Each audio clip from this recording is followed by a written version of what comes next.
ಸಹೃದಯರೆಲ್ಲರಿಗೂ ನಮಸ್ಕಾರ. ನಮ್ಮ ವಿಭಾವ ಯೂಟ್ಯೂಬ್ ಚಾನಲ್ಗೆ ತಮ್ಮೆಲ್ಲರೂ ಕೂಡ ಸ್ವಾಗತ.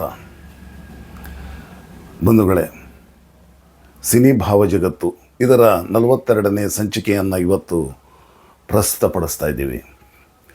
ಇವತ್ತಿನ ಈ ಕಾರ್ಯಕ್ರಮದ ಸಂಚಿಕೆಯ ವಿಶೇಷತೆ ಅಂದರೆ 1963ರ ಸಂದರ್ಭದಲ್ಲಿ ತೆರೆ ಕಂಡ ಹಿಂದಿ ಸಿನಿಮಾ ಸಹರಾ. ಈ ಒಂದು ಸಿನಿಮಾದ ತುಂಬ ಸುಂದರವಾದ ಅದ್ಭುತವಾದಂಥ ಗೀತೆಯನ್ನು ಇವತ್ತು ಪ್ರಸ್ತುತಪಡಿಸ್ತಾ ಇದ್ದೀವಿ. ವಿ ಶಾಂತಾರಾಮ್ ಅವರು ನಿರ್ದೇಶಿಸಿದ ಈ ಸಿನಿಮಾ ಬಹಳ ಯಶಸ್ಸನ್ನು ಗಳಿಸ್ತು. ವಿ ಶಾಂತಾರಾಮ್ ನಮ್ಮ ಕನ್ನಡದಲ್ಲಿ ಪುಟ್ಟಣ್ಣ ಕಣಗಾಲ್ ಹೇಗಿದ್ದರು ಅದೇ ರೀತಿಯಲ್ಲಿ ಆತ ಒಬ್ಬ ಮಹಾನ್ ಕನಸುಗಾರ. ತುಂಬ ಒಳ್ಳೊಳ್ಳೆ ಸಿನಿಮಾಗಳನ್ನು ಅವರು ತೆಗೆದರು. ಅವರ ಸಿನಿಮಾದಲ್ಲಿ ಏನಾದರೂ ಒಂದು ವಿಶೇಷತೆ ಇದ್ದೇ ಇರ್ತಿತ್ತು. ಆ ರೀತಿಯಲ್ಲಿ ನೋಡಿದಾಗ ಆ ಸಿನಿಮಾದಲ್ಲಿ ಒಂದು ವಿಶೇಷವಾದ ಹಾಡನ್ನಿಟ್ಟಿದ್ದಾರೆ. ಪ್ರಿಯತಮೆ ತನ್ನ ಪ್ರಿಯತಮನ್ನು ಬಯಸುವಂಥದ್ದು, ವಿರಹ ವೇದನೆಯಲ್ಲಿ ತನ್ನ ಭಾವನೆಯನ್ನು ಅಭಿವ್ಯಕ್ತಿಪಡಿಸೋದು, ಅದರ ಒಂದು ಗೀತೆ ಅಷ್ಟೇ ಅಲ್ಲ, ಆ ನೃತ್ಯ ರೂಪಕವನ್ನು ಮಾಡಿಸಿದ್ದಾರೆ. ಅಲ್ಲಿ ಅವರು ತುಂಬ ಸುಂದರವಾಗಿ ಅದ್ಭುತವಾಗಿ ನೃತ್ಯವನ್ನು ಮಾಡಿದ್ದಾರೆ ಹಾಡಿಗೆ. ಅಲ್ಲಿ ಪಾರಿವಾಳವನ್ನು ಒಂದು ಸಾಂಕೇತಿಕವಾಗಿ ತಗೊಂಡಿದ್ದಾರೆ.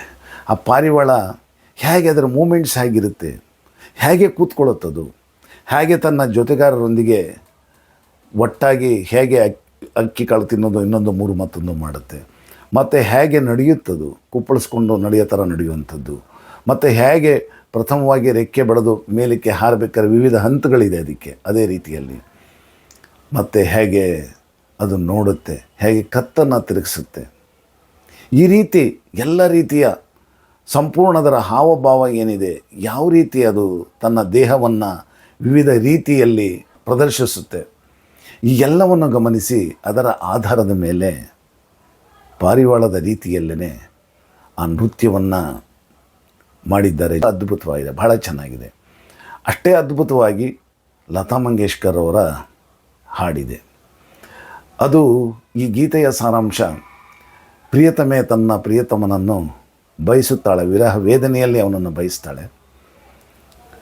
ಆಗ ಹೇಗೆ ಅವಳ ಪಕ್ಷಿಗೆ ಹೋಲಿಸ್ಕೊಂಡು ನನಗೇನಾದ್ರು ರೆಕ್ಕೆ ಇದ್ದಿದ್ದರೆ ನಾನು ಎಲ್ಲಿಗಾದರೂ ಹಾರಿ ಬರ್ತಾ ಇದ್ದೆ, ನಾನು ನಿನ್ನನ್ನೇ ನೆನೆಸ್ಕೊಳ್ತಾ, ನಿನ್ನನ್ನೇ ಮನಸ್ಸಿನಲ್ಲಿ ಇಟ್ಕೊಳ್ತಾ, ನಿನ್ನನ್ನೇ ಧ್ಯಾನಿಸುತ್ತಾ ನಾನು ಹಾರುತ್ತಾ ಹಾರುತ್ತಾ ಹಾರುತ್ತಾ ಗಗನವನ್ನು ಮುಟ್ಟಿದೆ. ಅಲ್ಲಿ ದೂರದಿಂದನೇ ನಾನು ನೋಡ್ತಾ ಇದ್ದೀನಿ ಗಗನ, ಅಲ್ಲೆಲ್ಲ ಸುತ್ತಮುತ್ತ ಬಹಳ ಪ್ರಶಾಂತವಾದ ವಾತಾವರಣ ಇತ್ತು, ತುಂಬ ಸುಂದರವಾಗಿತ್ತು. ಆದರೆ ಬರಬೇಕಾದವನು ನೀನೇ ಬರಲಿಲ್ಲ, ನೀನು ಎಷ್ಟು ಒಂದು ರೀತಿ ಕ್ರೂರಿ ಅಲ್ವಾ ಅಂತ ಹೇಳುವಂಥ ಭಾವನೆಯನ್ನು ವ್ಯಕ್ತಪಡಿಸೋದು, ಇದು ಭಾವಾರ್ಥ ಅಷ್ಟೇ. ಇದು ಓ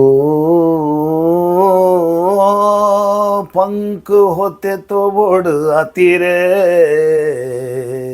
रसिया वो जालिमा, तुझे दिल का दाग दिखलाती रे,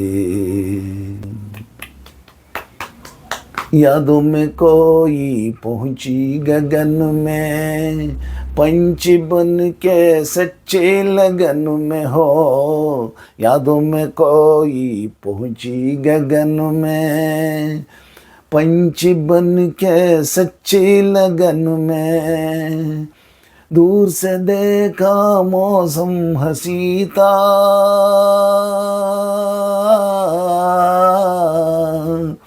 दूर से देखा मौसम हंसी था, ಆನೆ ವಾಲೆ ತೂ ಹೀ ನಹೀ ತಾ. ಇದು ಒಂದು ಸಣ್ಣದಾಗಿ ಸಂಕ್ಷಿಪ್ತವಾಗಿ ಹೇಳಿದ್ದೀನಿ. ಆ ರೀತಿಯಲ್ಲಿ ಈ ಪಾರಿವಾಳದ ಈ ಒಂದು ವಿಷಯಕ್ಕೆ ಸಂಬಂಧಿಸಿದಂತೆ ಆ ಪಾರಿವಾಳವನ್ನು ಬಹಳ ಅದ್ಭುತವಾಗಿ ಬಳಸ್ಕೊಂಡಿದ್ದಾರೆ. ಅದರ ಹಾವಭಾವವನ್ನು ಅದನ್ನು ತಗೊಂಡು ಅದೇ ರೀತಿಯಲ್ಲಿ ನೃತ್ಯ ರೂಪಕ ಬಹಳ ಚೆನ್ನಾಗಾಗಿದೆ. ಈ ಪಾರಿವಾಳ ಅಂದ ತಕ್ಷಣ ನನಗೆ ನಾನು ಪುಸ್ತಕ ಬರೆದಿದ್ದು ಪೈಲ್ವಾನರ ಜಗತ್ತಿನಲ್ಲಿ ಅಂತ ಒಂದು ಪುಸ್ತಕ, ಅದರಲ್ಲಿ ಈ ಪಾರಿವಾಳದ ಬಗ್ಗೆ ಸ್ವಲ್ಪ ಬರೀತೀನಿ. ಅದು ನನಗೆ ಈಗ ನೆನಪು ಬರ್ತಾಯಿದೆ. ಏನಂದರೆ ಮುಂಚೆ ಈ ಯಾರ್ಯಾರು ಮಲ್ಲರಿರ್ತಾಯಿದ್ರು, ಪೈಲ್ವಾನಗಳು ಇರ್ತಿದ್ರು, ಇವರೆಲ್ಲ ಸಾಮಾನ್ಯವಾಗಿ ಪಾರಿವಾಳಗಳನ್ನು ಸಾಕ್ತಾಯಿದ್ರು. ಪಾರಿವಾಳ ಒಂದು ರೀತಿ ಶಾಂತಿಯ ಸಂಕೇತ, ಪಾರಿವಾಳ ಒಂಥರ ಸ್ವತಂತ್ರದ ಸಂಕೇತ. ಪಾರಿವಾಳನ ಒಂದು ರೀತಿ ಬಾಜಿ ಕಟ್ಟಕ್ಕೂ ಉಪಯೋಗಿಸ್ತಾರೆ. ಪಾರಿವಾಳಗಳನ್ನು ಮಾಹಿತಿ ಒಂದು ಕಡೆಯಿಂದ ಇನ್ನೊಂದು ಕಡೆಗೆ ಮಾಹಿತಿಗಳನ್ನು ಕಳಿಸೋದು ಕೂಡ ರಾಜರ ಕಾಲದಿಂದನೂ ಬಳಸ್ತಾ ಬಂದಿದ್ದಾರೆ. ಈ ಬಾಜಿ ಕಟ್ಟೋದರಲ್ಲಿ 3 ತರಹ ಪಾರಿವಾಳಗಳನ್ನು ವರ್ಗೀಕರಿಸ್ತಾರೆ. ಒಂದು ಗಿರೆಬಾಜು ಅಂತಾರೆ. ಅದು ಏನಂತಂದರೆ ಆ ಥರ ಪಾರಿವಾಳಗಳು ಏನು ಮಾಡ್ತವೆ ಅಂತಂದರೆ ಎತ್ತರಕ್ಕೆ ಹಾರುತ್ತೆ. ಹಾರಿ ಒಂದು ವಿಶೇಷವಾದ ಪರ್ಟಿಕ್ಯುಲರ್ ಜಾಗದಲ್ಲಿ 2-3 ಸರಿ ಪೈಟಿ ಹೊಡೆಯುತ್ತೆ. ಅದನ್ನು ಇವರು ಇಷ್ಟು ಸರಿ ಹೊಡೀತು ಅಂತ ಹೇಳೋ ಅದರದ್ದೇನೋ ಲೆಕ್ಕ ಇಟ್ಕೊಂಡು ಬಾಜಿ ಕಟ್ಕೊಳ್ತಾರೆ. ಇನ್ನೊಂದು ಹುಮರ್ ಅಂತ ಇರುತ್ತೆ. ಇದು ಬಹಳ ದೂರದವರೆಗೆ ಹಾರು ಹೋಗುತ್ತೆ.